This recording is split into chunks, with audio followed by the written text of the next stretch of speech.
Hey, we got Drewz Viewz here, back for a little Car Tuesday, reacting to them cartoons on Tuesday.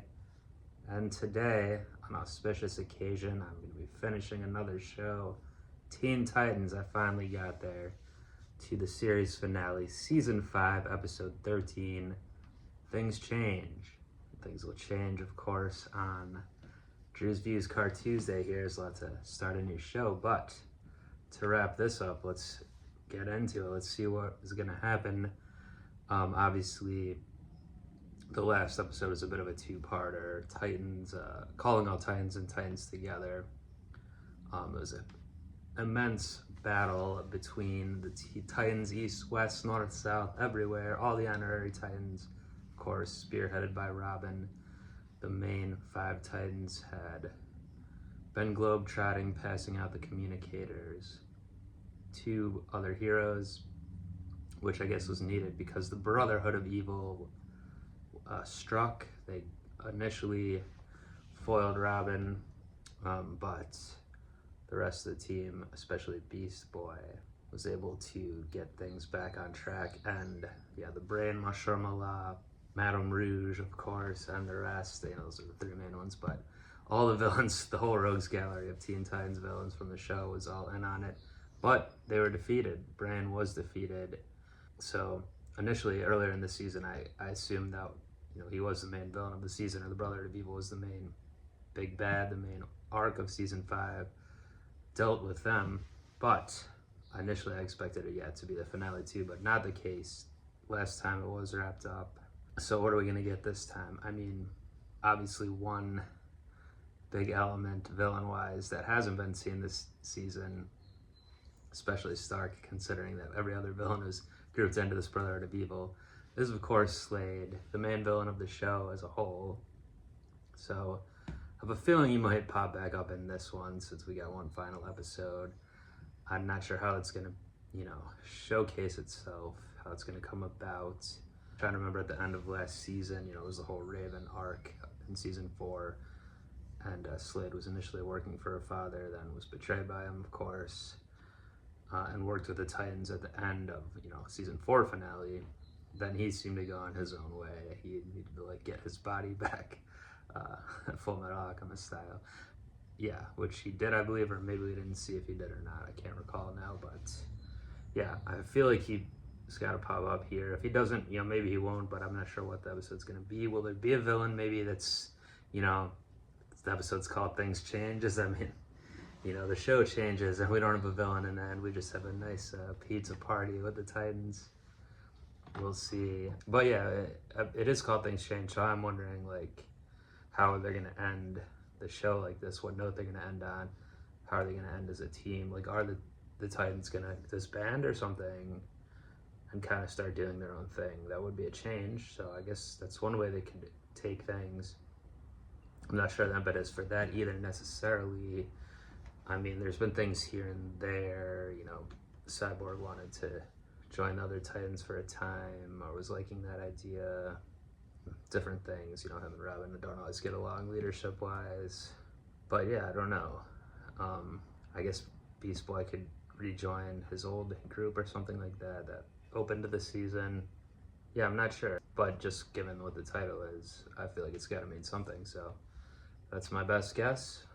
The only way to find out, though, is to get on into it. No further ado, let's watch the finale of Teen Titans from 2006. Wow, let's do it.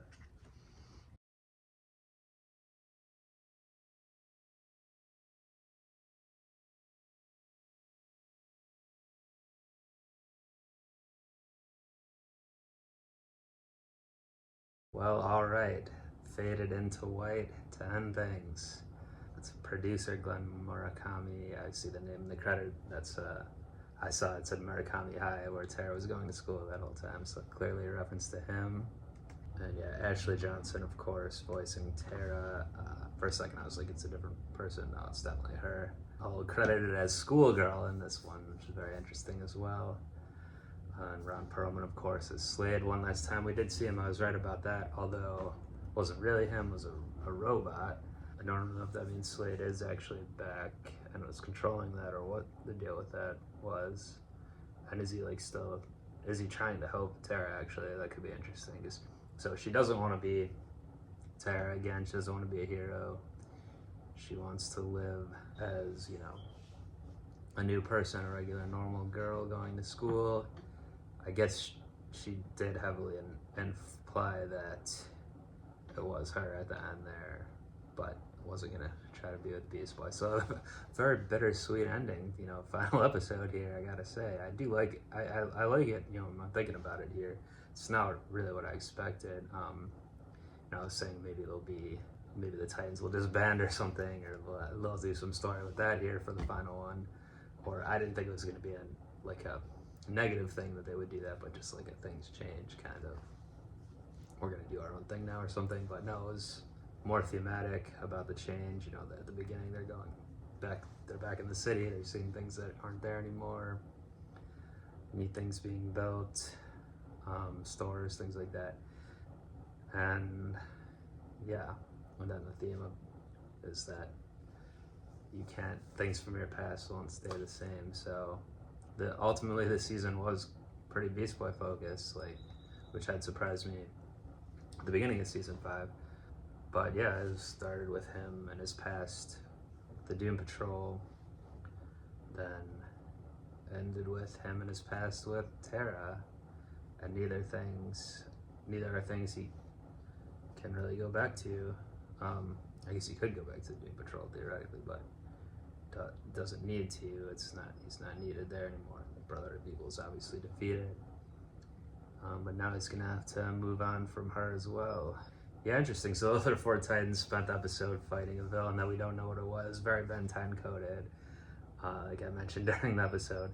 Also, of course, shout out Ashley Johnson, Gwen from that show, or that whole series. But yeah, they needed a Beast Boy's help, but then I guess I'm not sure exactly why. Maybe if I watch it again, I'll see. But the other 4 weren't able to take it on themselves. So I guess on that note, they really do need the whole team they're showing. But the fact that it ended with him, running to the light, and it wasn't really important what the monster was or that they were fighting, or the alien or whatever, and that was not explained where it came from or anything about it. I guess it's really just a cipher, it's just a stand-in for something to show, that they're all needed together, and like juxtapose what's important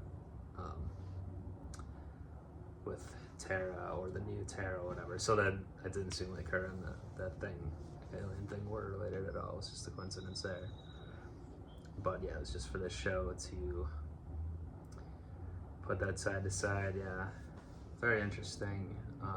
Like I said, not the finale I was expecting, but I did like it. I did like that it was more thematic and character based versus some kind of plot thing. Even though I do like the plot a lot, and I like story arcs that go over things for the different seasons. But yeah, it's a nice way to do